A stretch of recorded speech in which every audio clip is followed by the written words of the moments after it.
ॐ अज्ञानतिमिरन्धस्य ज्ञानाञ्जनशलाकया चक्षुरुन्मिलितं येन तस्मै श्रीगुरवे नमः। श्रीचैतन्यमनोभीष्टं स्थापितं येन भूतले स्वयं रूपकदा मह्यं ददाति सपदान्तिकं। वन्देऽहं श्रीगुरसिरितपदकमलं श्रीगुरून् वैष्णवांश्च श्रीरूपं साग्रजातं सहगणरघुनाथनितं तं सजीवम् अद्वैतं सावधूतं परिजनसहितं कृष्णचैतन्यदेवं श्री राधा कृष्ण पादान सहगण ललिता श्री विशाखान्वितां च। हे कृष्ण करुणा सिंधु दीनबन्धो जगत्पते गोपेश गोपिका कान्त राधा कान्त नमस्तुते। तप्त काञ्चन गौरांगी श्री राधे वृंदावनेश्वरी वृषभानुसुते देवी प्रणमामि हरिप्रिये। वाञ्छकल्पतरुभ्यश्च कृपा सिन्धुभ्येव च पतितानां पावनेभ्यो वैष्णवेभ्यो नमो नमः।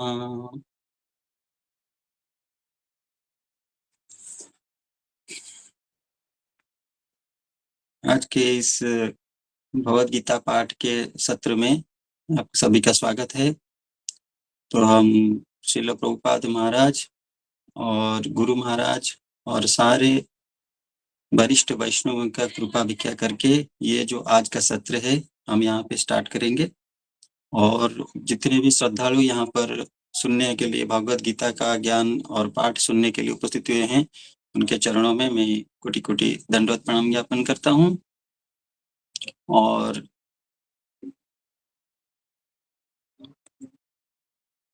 तो आज के इस सत्र में हम भगवद गीता का चैप्टर 3 जो चल रहा है, तृतीय अध्याय जो चल रहा है हमारा, तो उसको पंकज नाथ प्रभु जी बड़े ही उत्कृष्ट ढंग से हमको ये प्रभुपाद महाराज जैसा परपट बोले हैं ऐसे ही हमको ये सुनाते आ रहे हैं, ये ज्ञान हमको बांटते आ रहे हैं। तो उसी क्रम को बजाय रखते हुए उनका जो प्रेरणा है और इंस्ट्रक्शन है उसी को मैं फॉलो करते हुए मैं आज का ये श्लोक जो है भगवद गीता चैप्टर 3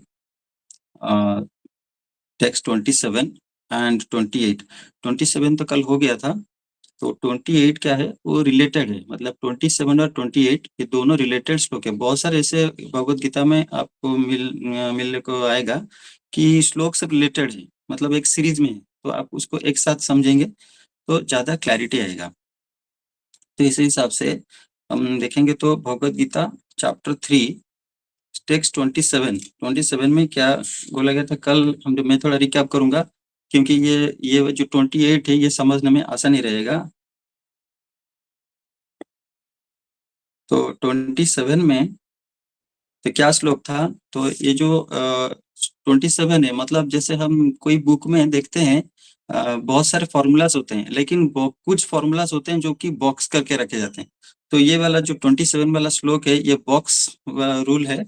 तो इसको हम सबको ये याद रखना चाहिए क्योंकि इसका एप्लीकेशन हमारे प्रैक्टिकल लाइफ में बहुत बार आता रहेगा, ऐसे से ही आता रहेगा। तो इसलिए हम इसको अगर हम मेमोराइज कर लेंगे, बाय हार्ट कर लेंगे, तो हम उसी के हिसाब से हम अपना कर्म निर्णय कर सकते हैं भविष्य में। तो ये तो श्लोक क्या था 3.27, प्रकृतेः क्रियमाणानि गुणे कर्माणि सर्वशः अहंकार विमूढ़ात्मा कर्तामिति मन्यते। तो यहाँ पे बोला गया है कि जैसे कल हम डिस्कशन कर चुके हैं अहंकार विमूढ़ात्मा। हरे कृष्ण सर, दंडवत प्रणाम।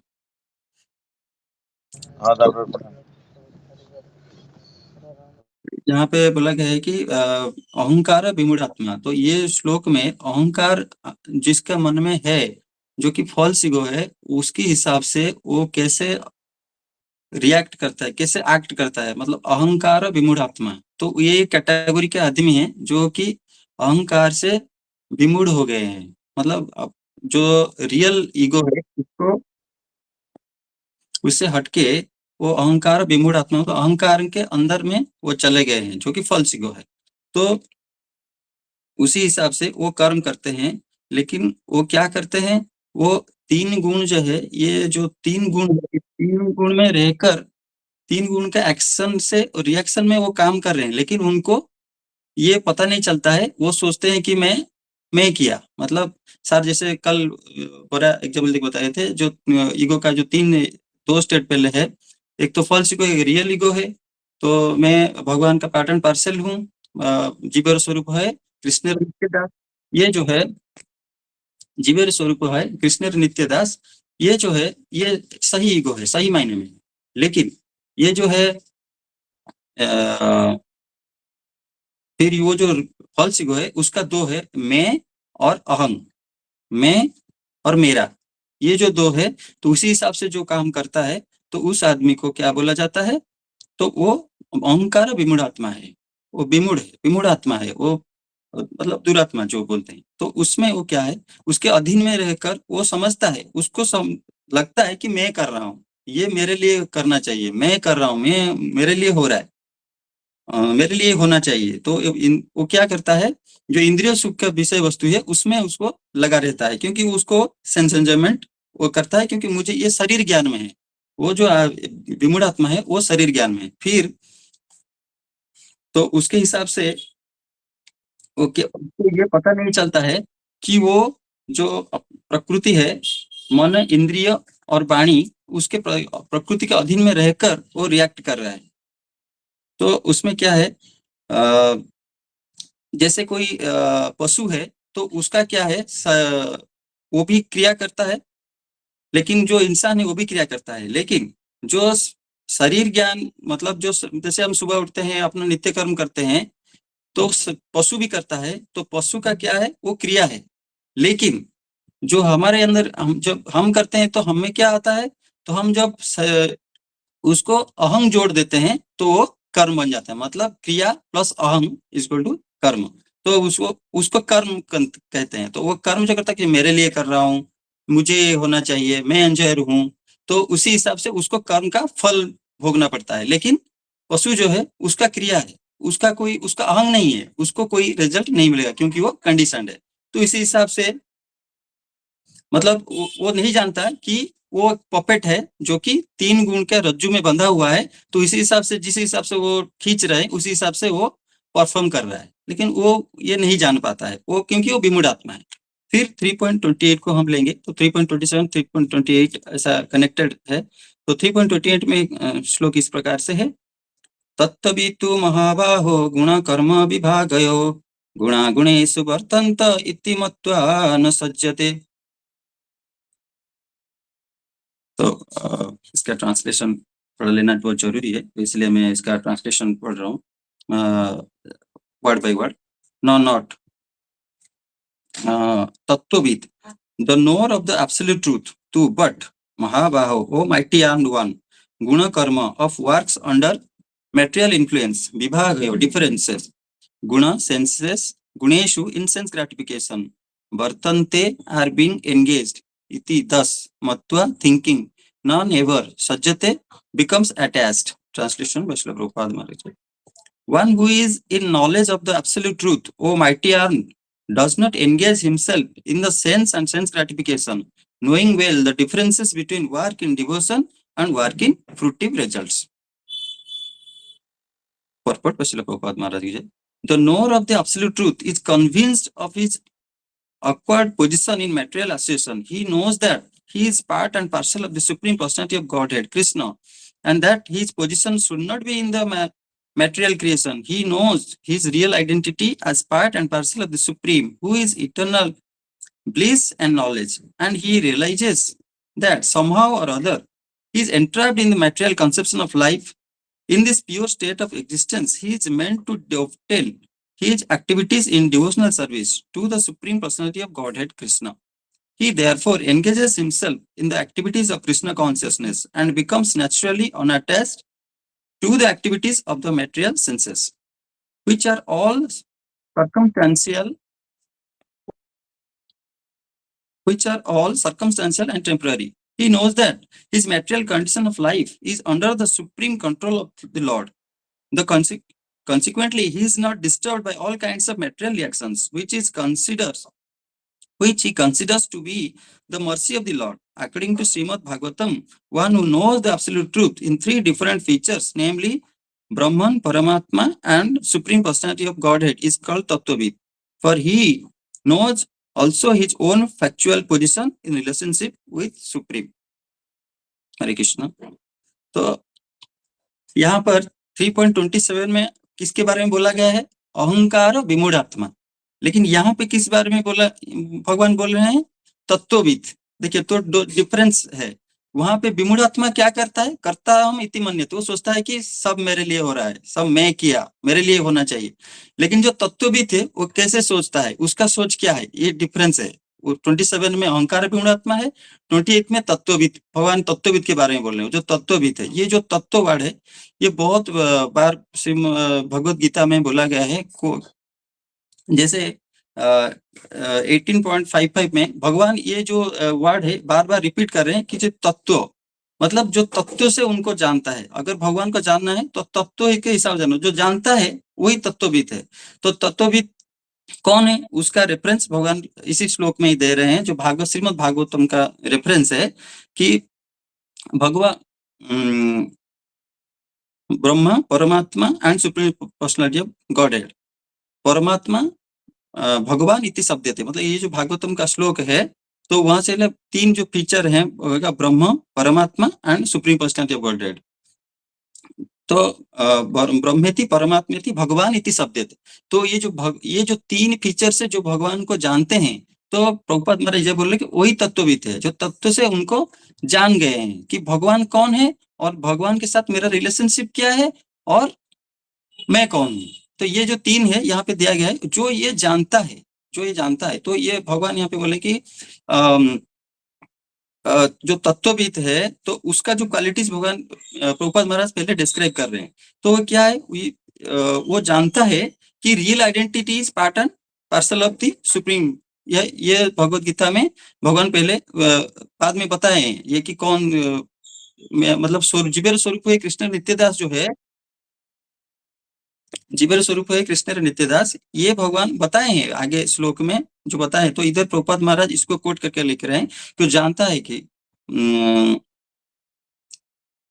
तो जानता है कि मैं भगवान का पार्ट एंड पार्सल हूँ, और भगवान कौन है और मेरा उनके साथ I am the eternal servant Krishna नित्य दास। तो ये जो जानता है, ये तीन चीज जो जानता है वो तत्वविद है। और ये जो तीन रूप से भगवान सच्चिदानंद विग्रह अनादिर आदिर गोविंद सर्व कारण कारण ईश्वर परम कृष्ण, ये जो जानता है, ये जो श्लोक जो जानते हैं, ये इसके प्रकृत रूप से जो जानते हैं वही तत्वविद हैं।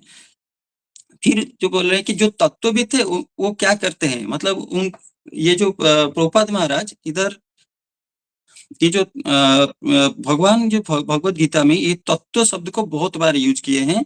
तो जैसे 18.55 में भगवान यहाँ पर बोले हैं कि भक्त्या माम अभिजानाति जावान जस्माति तत्वतः। देखिए तत्व मांग तत्व ज्ञात्वा विशत्य तदंतरम। तो ये तत्ववाद का बहुत ही गंभीर से हमको इधर समझना चाहिए कि भक्त्या माम अभिजानाति जावान जस्माति तत्वतः, जो तत्व से भगवान को जानता है, भक्त कैसे जान सकते हैं कि भक्त्या मतलब भक्ति से ही हम भगवान को तत्व से जान सकते हैं। भक्त्या माम अभिजानाति जावान जस्माति, जो भक्ति करके मुझको सही तत्व से मुझको जानता है। मुझको जानने का तरीका वही है कि भक्ति से ही मुझको जाना जा सकता है।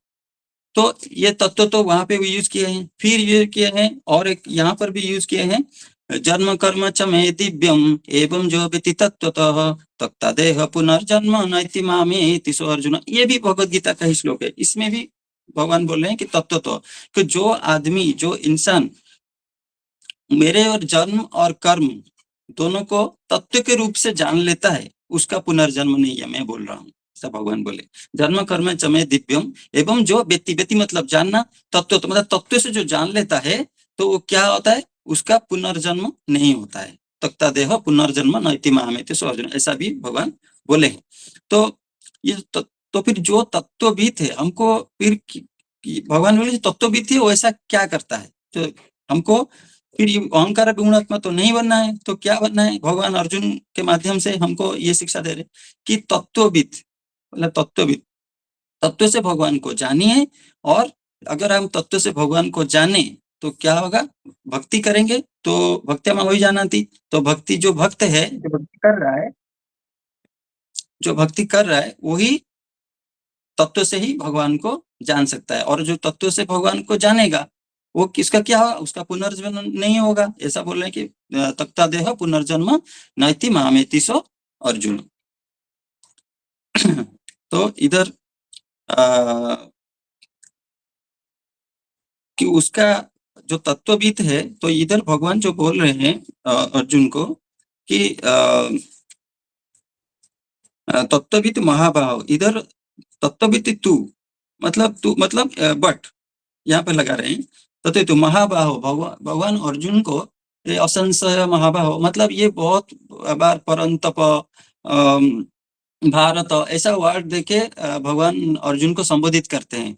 महाबाहो मतलब जिनके भुजाओं में बहुत शक्ति है, मतलब माइटी आर्म्ड, प्रोपादिया पे लिख रहे हैं कि उनका जो भुजाएं हैं उनमें बहुत ताकत है। तो इस हिसाब से जैसे ये कोई आदमी को किस हिसाब से आप संबोधन कर रहे हैं, तो उसको क्या मतलब उसके आगे उसका क्या काम है, उस हिसाब से देखिए। जैसे महाभारत का अगर हम रामायण का एग्जाम्पल लेंगे तो जैसे जो सागर को क्रॉस करके जाना था, तो सागर को क्रॉस करके कोई नहीं जा सकता था, इतना बड़ा छलांग कोई नहीं लगा सकता था। तो उनमें सब डिस्कशन हुआ कि कौन जाएगा लंका में, कौन जाएगा।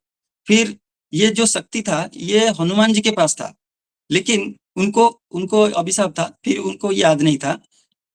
तो जाम्बवान जो थे उनको याद दिलाए कि आप में वो शक्ति है, आप जा सकते हो। तो ये जो बताने का क्यों तात्पर्य क्या है कि आगे वो चल के वो काम करेंगे। तो इसी हिसाब से श्री कृष्ण भी अर्जुन जी को यही बता रहे हैं कि ये जो वर्ड्स है उनका नाम को संबोधित कर रहे हैं महाबाहो। तो इस हिसाब से कि आगे चल के उनको युद्ध करना है, आपके पास पावर है, you have got the power. So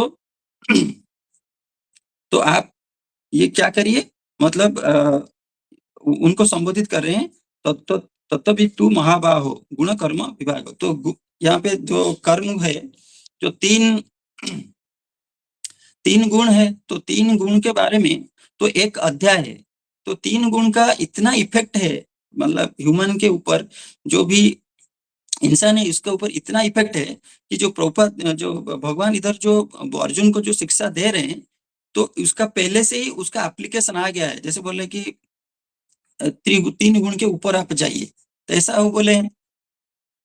तो इधर तो जैसे तीन गुण का एप्लीकेशन बहुत आ रहा है, तो ये बोले गुण कर्म विभाग सब, लेकिन उसका जो पूरा क्लैरिटी कहाँ से आएगा कि उसके लिए भगवान को पूरा अध्याय बोलना पड़ेगा। इधर इधर जो एप्लीकेशन आ रहा है तो उसको छोड़ नहीं सकते, वो सब्जेक्ट को छोड़ नहीं सकते, क्योंकि वो उसको भगवान इधर बोल रहे हैं। फिर उसका पूरा अध्याय भगवान बोल रहे हैं 14वें अध्याय में। उस जो अध्याय का ही नाम है त्रिगुण, बोल रहा हूं मैं, जो 14 अध्याय है वो है गुणत्रय विभाग योग। मतलब उसके लिए पूरा अध्याय ही भगवान को बोलना पड़ा, आगे चल के पूरा उसका स्पेसिफिक वही बारे में बोल रहे हैं। फिर उसका जो एप्लीकेशन है, तो यहाँ पे भगवान से थर्ड में उनको जैसे वो कर्म योग बता रहे हैं, भगवान को अर्जुन को बता रहे हैं, तो उसमें वो बता रहे हैं कि गुण कर्म विभाग हो महाबाहो, गुण कर्म विभाग हो। तो गुण, तो जैसे विभाग होता है तो कैसे विभाग होता है, गुण के हिसाब से और कर्म के हिसाब से। तो गुण मतलब ये जो तीन रज्जुआ है, सत्वगुण, रजोगुण, तमोगुण। तो ये जो इंसान के ऊपर जो तीन गुण का जो इफेक्ट रहता है, कौन कौन से स्तर मतलब परसेंटेज में रहता है। कोई सत्वगुण का 10% है, रजोगुण का 12% है, तो तमोगुण का ज्यादा परसेंट है। तो ऐसा जो है, तो कि कौन सा इंसान किस किस किस गुण से किस किस परसेंटेज से अफेक्टेड। तो इसी हिसाब से क्या होगा, ये गुण कर्म विभाग बोले, गुण विभाग कर्म विभाग। फिर उसका गुण के हिसाब से उसका कर्म निर्धारित होगा, वो उसी हिसाब से कर्म करेगा।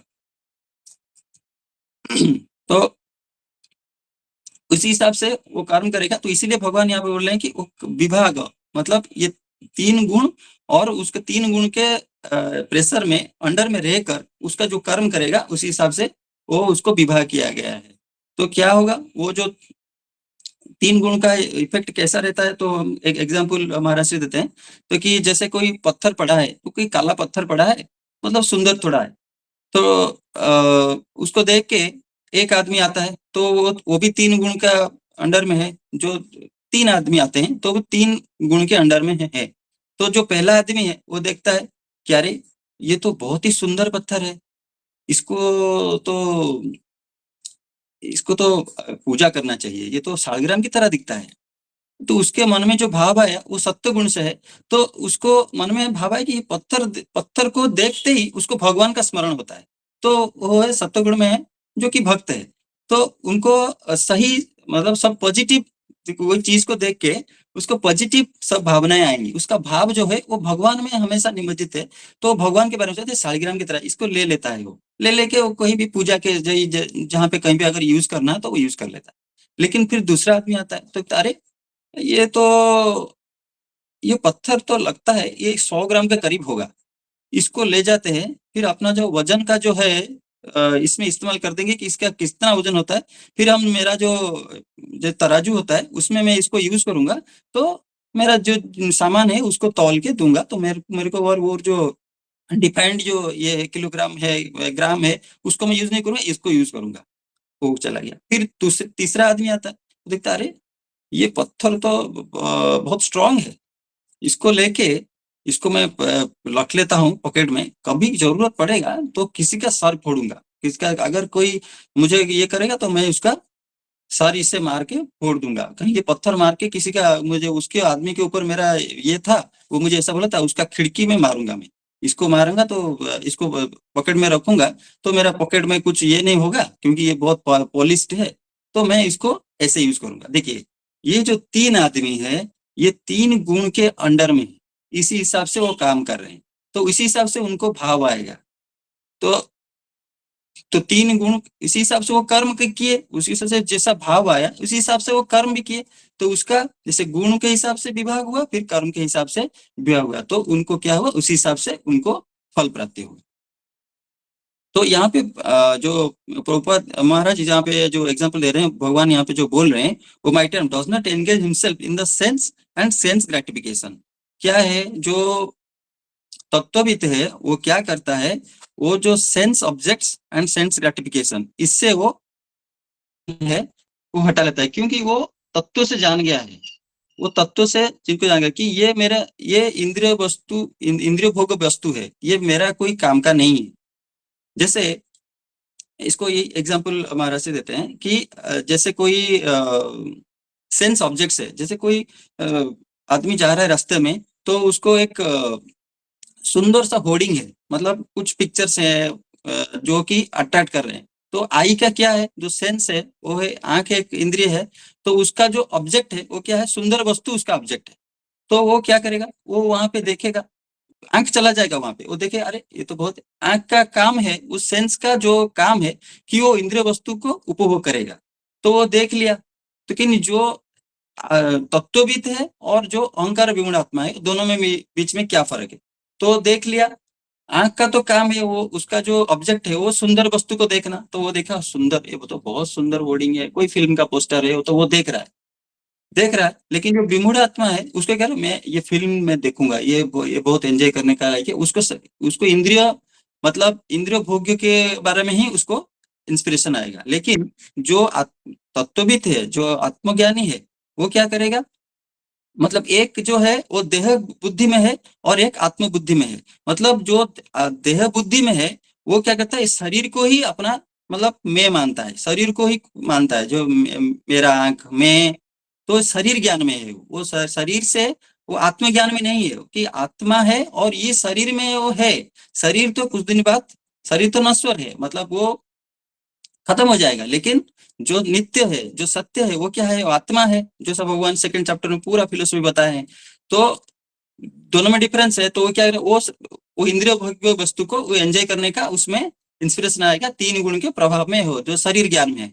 लेकिन जो आत्मज्ञानी है, जो शरीर ज्ञान में नहीं है, वो उसको देखेगा, फिर वो अब वो सबका जाएगा क्योंकि वो सेंस में, शरीर में वो आत्मा तो है, तो सेंस ऑब्जेक्ट को वो देखने, वो उसका सेंस जो है उसको सेंस ऑब्जेक्ट के जाएगा। लेकिन फिर वो क्या करेगा, वो नहीं, वो तो आंख का काम है वैसा उसको देखना, तो मुझे उसमें कुछ नहीं लेना है। तो वो क्या करेगा, अपना जो जो मन है उसको वो कंट्रोल करके वो वहां से हटा लेगा। कि वो देख लिया, उसको वो उस पर ध्यान नहीं देगा, मतलब उसका ध्याते विषयान पुंसा संगस्तेषु उपजायत, मतलब वो जैसे 2.62 में बोला गया है ध्यात, मतलब उसके ऊपर वो ध्यान नहीं करेगा। जो वो देखा लेकिन उसके ऊपर वो ध्यान, वो आंख तो बंद करके नहीं चल सकता ना, वो देखा लेकिन उस पे वो फिर जाके कंटेम्पलेट नहीं किया, contemplate in the sense object जैसे 2.62 में बोला गया, तो उसमें वो कंटेम्पलेट नहीं करेगा, उसको बोला ये तो मेरे कोई काम का नहीं है, ये तो शरीर का है, तो शरीर आंख का काम है, वो देख लिया, ठीक है, मुझे उसमें चिंतन मनन नहीं करना है। तो ऐसा वो अपने आप को, इंद्रियों को, जैसे जो एग्जाम्पल दिए हैं भगवान, जो एग्जाम्पल दिए हैं, जो कछुआ जो है, जो अपना बॉडी को उसके जो कवरिंग है उसके अंदर ले लेता है, खींच लेता है, तो ऐसे ही जो तत्वविद है वो क्या करता है, अपना सेंस ऑब्जेक्ट को वहां से इंद्रिय भोग्य वस्तु से वो खींच लेता है।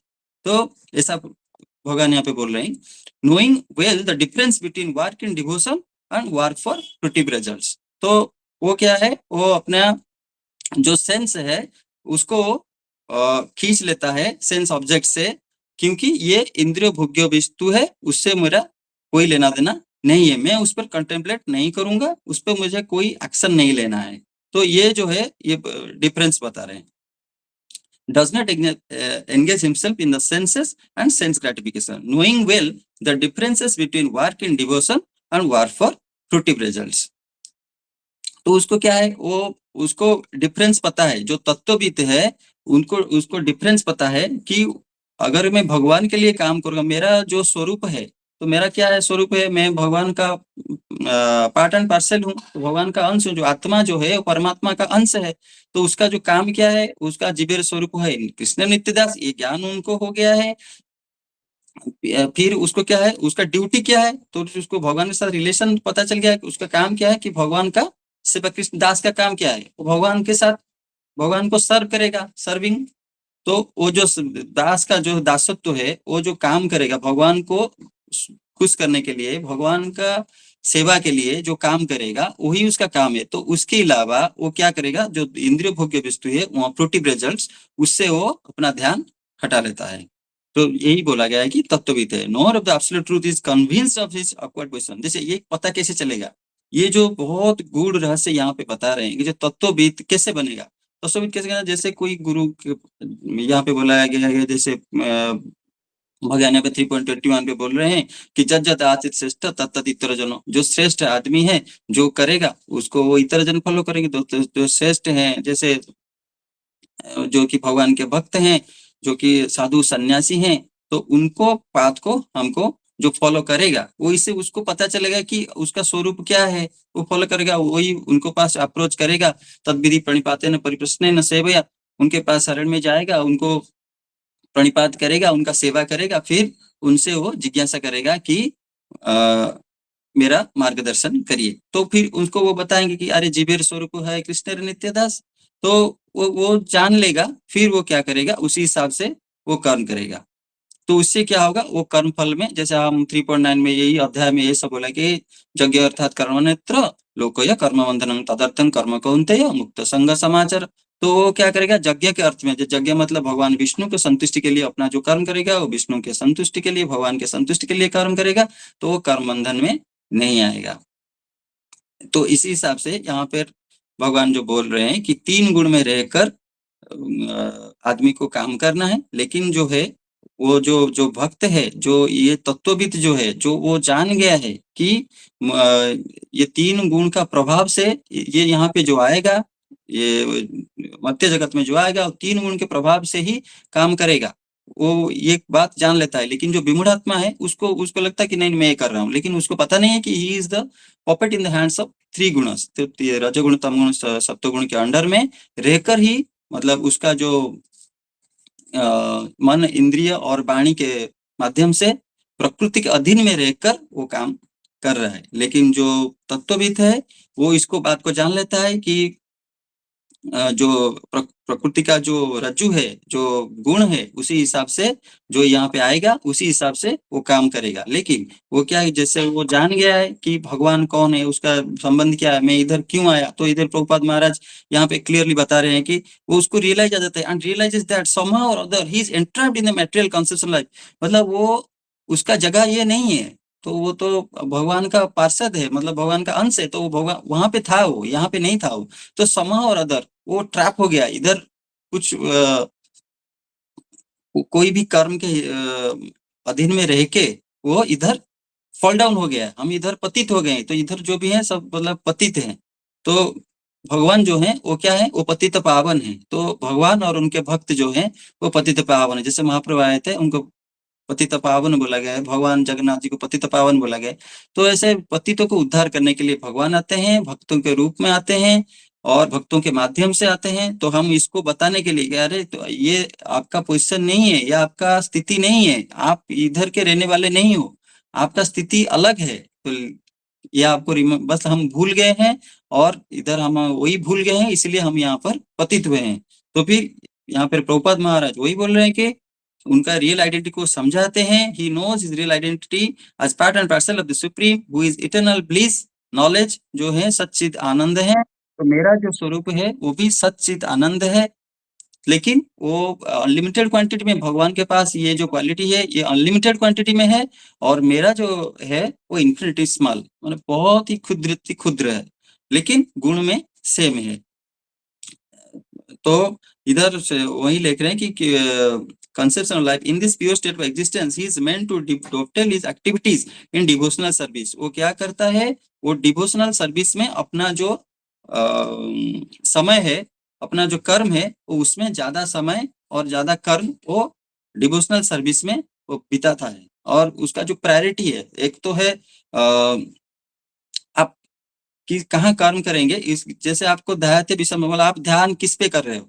तो आप हम ध्यान जो कर रहे हैं, जो भक्त है वो तत्वविद है, वो क्या करता है, तो भगवान के ऊपर, भक्तों के ऊपर, भगवान की वाणी के ऊपर, जैसे हम इधर भगवत गीता का चर्चा कर रहे हैं, तो हम भगवान के मुखनिश्चित वाणी, जो अमृतमय वाणी है, उस पर ध्यान कर रहे हैं। तो आगे चल के क्या होगा, सुबह जो हम ये कर लेते हैं, फिर हमको यही बात अगर ध्यान में आया, यही बात हम नहीं, हम इसको गंभीरता से लेते हैं, जैसे तत्वविद है, क्योंकि हमको जीवन को गंभीरता से लेना चाहिए। तो ये जो श्लोक है यहाँ पे हमको वही बता रहे हैं कि हमको तत्वविद बनना है तो जीवन को गंभीरता से लेना है, और भक्ति को जो है, डिवोशनल सर्विस जो है, उसको गंभीरता से लेता है। तो उसी हिसाब से उसका कर्म निर्धारित करता है, उसका जो प्रायोरिटी है, जो उसका कहाँ पे वो प्रायोरिटी देगा, कौन से इंद्रिय भोग्य विषय वस्तु में नहीं देना है उसको। पता चल जाए कि ये तो सेंस एंड ग्रेटिफिकेशन है, मतलब सेंस का ऑब्जेक्ट है, तो सेंस तो वहां पे ही खींचेगा। तो तीन गुण के प्रभाव में हम निकले नहीं है, तो तीन गुण का प्रभाव को वो जो रियलाइज कर लेगा कि ये नहीं, ये जो हो रहा है, मुझे ये जो अट्रैक्शन आ रहा है कि ये करना है, ये एंजॉय करना है, ये सब तीन गुण के प्रभाव से आ रहा है मेरे। जैसे जो भी तीन गुण से ऊपर हैं, मतलब जो गुरु हैं, जो सदगुरु हैं, जो सन्यासी हैं, तो उनको ये पता, उनको ये तीन गुण से ऊपर गए हैं, तो उनको ये स्थिति वो क्रॉस करके गए हैं, तो उनका हम अप्रोच करते हैं, वो बता देंगे अरे तुम ये जो कर रहे हो ना, जब कोई कोई लोग होते हैं तो हमारा इसमें आसक्ति है, क्योंकि आपका अंदर तमगुण है कि वो जो जो भी कर रहा है, तो उनको आइडेंटिफाई करते हैं तुम्हारा ये प्रॉब्लम है। जैसे हम डॉक्टर के पास जाते हैं, तो आपका आपको ऐसा प्रॉब्लम क्यों आ रहा है, क्योंकि आपका डिजीज ये है कि आपको किसी को डायबिटीज है, तो उसको जैसे कोई खून अगर कहीं से कट हो जाता है, तो उसका वो ज्यादा बहने लगता है, वो कभी बंद नहीं होता है, क्योंकि उनका वो डिजीज वो नहीं है कि वो बंद नहीं होता है, तो मैं उसका ट्रीटमेंट करूँ, नहीं नहीं, आपका शुगर को कम करेंगे, मतलब आपका डायबिटीज अगर कंट्रोल होगा तो वो भी कंट्रोल हो जाएगा। तो इसको जैसे ये जो ये है क्या, मतलब भौतिक रोग है, लेकिन ये जो है भव रोग है, मतलब ये भव रोग का जो डॉक्टर हैं, जो साधु गुरु हैं, सदगुरु हैं, तो वो उसको पहचानते हैं कि ये भव रोग का मेडिसिन क्या है, तो इसीलिए वो इसी हिसाब से उसको प्रेस्क्राइब करते हैं। तो उसी हिसाब से आता है क्या है, प्रेस्क्राइब ड्यूटी। तो हमको ये कर्म करने का कैसे करना है, तो थर्ड चैप्टर में ये बताएं कि कर्म कौशल जो बताएं। तो क्या है, हमको धीरे धीरे हमको पहचान, अरे मैं तो ये जो कर रहा था ये तमगुण के प्रभाव से कर रहा हूँ, तो बोलते थे अरे तुम तमगुण में हो, तो जो वो आइडेंटिफाई करती है, अरे तुम्हारा पोजीशन ये है, तुम्हारा प्रॉब्लम ये है, तुम्हारे जो अट्रैक्शन इधर आ रहा है ना, क्योंकि तुम तमगुण से ज्यादा अफेक्टेड हो। तुम किसको बोलते हैं कि तुम रजगुण से ज्यादा अफेक्टेड हो, तो इसीलिए तुमको वो बंधन में बांध रहा है। तो अगर आप ऐसा करोगे तो आप, तो जो इंस्ट्रक्शन वहीं पे आ जाता है कि कैसा इंस्ट्रक्शन आता है कि आपको ये कर्म करेंगे तो आपका धीरे धीरे वो आसक्ति खत्म हो जाएगा, जो जो आसक्ति इंद्रियों भोग कर लिए है, वो आसक्ति जो है वो चेंज होके वो डिवोशनल आसक्ति बन जाएगा। तो आपको ये करना, फिर वो जो कर्म करता है वो अपने मर्जी से कुछ नहीं करता है, कैसे करता है जो तत्वविद है, वो अपना जो प्रिस्क्राइब इंस्ट्रक्शन है, जो अपने गुरु वैष्णव के इंस्ट्रक्शन में वो करता है, तो वो जो कर्म है उसमें वो फल नहीं मिलता उसको, मतलब कोई खराब रिजल्ट उसमें नहीं है। उसमें क्या होता है, वो भगवान का जो सेवा में अधिक से अधिक अपना नियोजित, वो वही जो इंस्ट्रक्शन बोलेंगे वैसा ही बोलेंगे, तो उसको जो फॉलो करता है तो धीरे धीरे क्या होता है, वो 3 गुण का प्रभाव से वो मुक्त होते जाता है। क्योंकि वो जो कर्म कर रहा है वो तो मतलब अपने मर्जी से नहीं कर रहा है ना, उसके ऊपर 3 गुण का प्रभाव है। लेकिन वो क्या है, वो जो इंस्ट्रक्शन आ रहा है, वो जो गुरु महाराज हैं, जो सीनियर डिवोटी हैं, वो जो दे रहे हैं, वो 3 गुण के प्रभाव से नहीं दे रहे हैं। वो तो परंपरा से ऐसा है, वो प्योर है भगवान से। ये जो परंपरा है भगवान भी श्री कृष्ण से, ब्रह्म माध्य गौड़ीय परंपरा है जो हमारा, जो भी 4 संप्रदाय है उसमें जो प्रामाणिक परंपरा में जो आते हैं, तो उनके जो प्रामाणिक गुरु हैं, जो बोनाफाइड स्पिरिचुअल मास्टर है, वो क्या करते हैं, उनको इंस्ट्रक्शन देते हैं, जो इंस्ट्रक्शन की ये 3 गुण से उसको निकालने में सक्षम है। क्योंकि वो जो वो कर्म करता है, तो वो 3 गुण का प्रभाव में नहीं कर रहा है, वो जो करने का कोशिश कर रहा है, तो वो भक्ति में जाता है, वो डिवोशनल सर्विस में जाता है। तो वही बोल रहे हैं कि वो क्या होता है, फ्रूटिव रिजल्ट से वो निकाल के तो क्या करता है, वो डिवोशनल सर्विस में ज्यादा अपने आप को एंगेज करता है। फिर उसको पता चलता है कि ये तो सब मतलब टेम्पररी है, ये तो आज तो उसका जो ड्यूरेशन है उसको पता चलता है, ये नित्य है और ये अनित्य है, ये तो टेम्पररी है। दुखालय मसास तो हमेशा भगवान आगे चल के बोलेंगे 8 अध्याय में, दुखालय मसत, ये दुख का आलय है, ये तो टेम्पररी है, टेम्पररी फुल ऑफ मिजरी। तो उसको वो पता चला, वो रियलाइज कर लेता है। जैसे वो रियलाइज नहीं किया, तो वो क्या करता है, जो भक्त और अभक्त है, जो अहंकार विगुण आत्मा है, उसमें यही डिफरेंस है। जो भक्त नहीं है, जो ये प्रोसेस में किसी को अप्रोच नहीं किया है, जो फॉलो नहीं, कुछ भी नहीं फॉलो कर रहे हैं, वो क्या है, 3 गुण के प्रभाव में रहेगा ही रहेगा। वो 3 गुण के प्रभाव में वो कर्म करेगा, फिर वो कर्म बंधन में आएगा, फिर जन्म मृत्यु के चक्र में वो घूमता ही रहेगा, घूमता ही रहेगा। लेकिन ये क्या है, ये जन्म बंध विमुक्त क्या है, अब जो भगवत गीता के माध्यम से, भगवत गीता को जो श्रद्धावान है, जिसके मंदिर में श्रद्धा है, वो क्या है, वो भगवान का जो मुखनिष्ठ वाणी है उसको समझने का थोड़ा सा प्रयास करेगा। तो कैसे करेगा, गुरु वैष्णव के माध्यम से करेगा। तो क्या होगा, वो उससे उसका जो जीवन का जो परम कल्याण है वो होगा। तो ऐसा ही भगवान इधर भगवत गीता में बोल रहे हैं कि जो जन्म कर्म च में दिव्यमेव व्यति तत्वतः, इधर बोलेंगे तत्ववित्तु कौन्तेय, तत्ववित्तु महाबाहो, गुण कर्म विभाग, जो गुण और कर्म के हिसाब से जो बंधे हुए हैं, तो उससे क्या है, वो जो क्या है, जो कर्म करता है, वो उसके उसमें वो बंधन में आता है। लेकिन जो तत्वविद है वो क्या करता है, वो 3 गुण से निकल के जो आत्मस्वरूप मतलब ज्ञान में है, तो जो आत्म बुद्धि है, जिसका आत्मज्ञान में है, वो क्या करता है, वो ये शरीर ज्ञान में नहीं रहता है, वो इसी हिसाब से कर्म नहीं करता है। तो इट्स यहाँ पे भगवान एक बार बोल रहे हैं कि सज्जते बिकम्स अटैच, तो क्या करता है, वो मटेरियल जो सेंस ऑब्जेक्ट्स है उसमें वो अटैच नहीं होता है। अपने आप को क्या करता है, स्वरूप, मतलब अपना जो स्वरूप स्थिति है उसी हिसाब से वो कर्म करता है। जो भी कर्म है, जो भी करता है, वो इंद्रिय भोग्य वस्तु से अपना मन को निकाल के वो वो जान लेता है कि 3 गुण का प्रभाव से ही कर्म करना पड़ता है इधर। 3 गुण से प्रभाव से हम निकल नहीं सकते। लेकिन हम जो डिवोशनल सर्विस करते हैं, वो धीरे धीरे क्या होता है, ये 3 गुण का प्रभाव जो है, जैसे महाबाहो इधर अर्जुन को बोला गया है, महाबाहो मतलब आप भगवान ने बोले कि तुम्हारे पास तो बहुत पावर है, तुम इस 3 गुण को काट दो, ये जो रज्जु है उसको काट दो, और 3 गुण के प्रभाव से निकल के तत्ववित्त बनो। और कहने का तात्पर्य ये है कि बनो और अपना जो स्वरूप स्थिति है उसी हिसाब से काम करो। जैसे प्रिस्क्राइब ड्यूटी यहाँ पे अर्जुन को बोल रहे हैं कि करने के लिए। तो he knows that the Lord consequently is not disturbed by all kinds of material reactions which is considered to be mercy of the Lord। जैसे कोई material disturbance आता है, प्रभुपाद महाराज इधर बोल रहे हैं, तो कि जो आम आदमी है, जो भक्ति नहीं कर रहा है, जो कि 3 गुण के अंदर में है, वो क्या, कभी कोई परेशानी आता है तो वो डिस्टर्ब हो जाता है, बहुत ही डिस्टर्ब होता है। क्योंकि जब कोई खुशी आता है तो उसमें वो मच जाता है पूरा, मतलब वो एंजॉय करने लगता है। लेकिन ऐसा भी पहले सेकंड चैप्टर में वो क्लियर होता है, जो धीर है, जो आत्म संयमी है, वो इसमें ज्यादा इसमें एंगेज नहीं होता है। तो इसी हिसाब से उसी क्रम में ये बोल रहे हैं कि जो तत्वविद है वो क्या होता है, ये जो मेंटल डिस्टर्बेंस होता है उसमें वो ज्यादा डिस्टर्ब नहीं होता है, क्योंकि उसको पता चलता है कि ये तो टेम्पररी है, ये सब तो आना ही आना है। लेकिन वो जो भक्ति मार्ग में है, जो तत्वविद है, वो क्या करता है, उसको कैसे प्रॉब्लम को कैसे लेना है, उसके जीवन में जो प्रॉब्लम आता है उसको वो भगवान का मर्जी हिसाब से वो समझता है। फिर उसको कि ज्यादा होना था, ये कम आया है, तो इस हिसाब से वो बोला था भगवान मुझे जहाँ पे पैर कटना था वहां पे थोड़ा सा मतलब हड्डी टूटा है, तो उसको तो वो ठीक हो जाता है। लेकिन सोचिए जिसका पैर कट गया उसका क्या हो। तो इसी हिसाब से तो तत्वविद बनो और भगवान का भक्ति में लगो, ऐसा भगवान बोल रहे हैं कि डिफरेंस बता रहे हैं कि तत्वविद कैसा करता है, फिर पिछले में बताते विमूढ़ आत्मा कैसे करता है। तो इस हिसाब से हम ये 28 श्लोक, हम इसका तात्पर्य यही हम यथाशक्ति यथामति जो हम गुरु वैष्णव से, प्रभुपाद महाराज और सीनियर वैष्णव से जो हम सुने हैं, तो हम आपके सामने प्रस्तुत किए। और तो यहाँ पे मैं अपना जो वाणी है उसको विराम देता हूँ। और मैं आप सभी श्रद्धालुओं से मैं अभी निवेदन करूंगा कि आप अगर उसमें कुछ कोई अगर प्रश्न है और कोई अगर कमेंट्स है, कोई कुछ मतामत देना चाहते हैं, तो आप दे सकते हैं। और ये समय हो गया है तो हम 29 श्लोक आज नहीं ले सकते, तो मैं वाणी को विराम देता हूँ। हरे कृष्ण।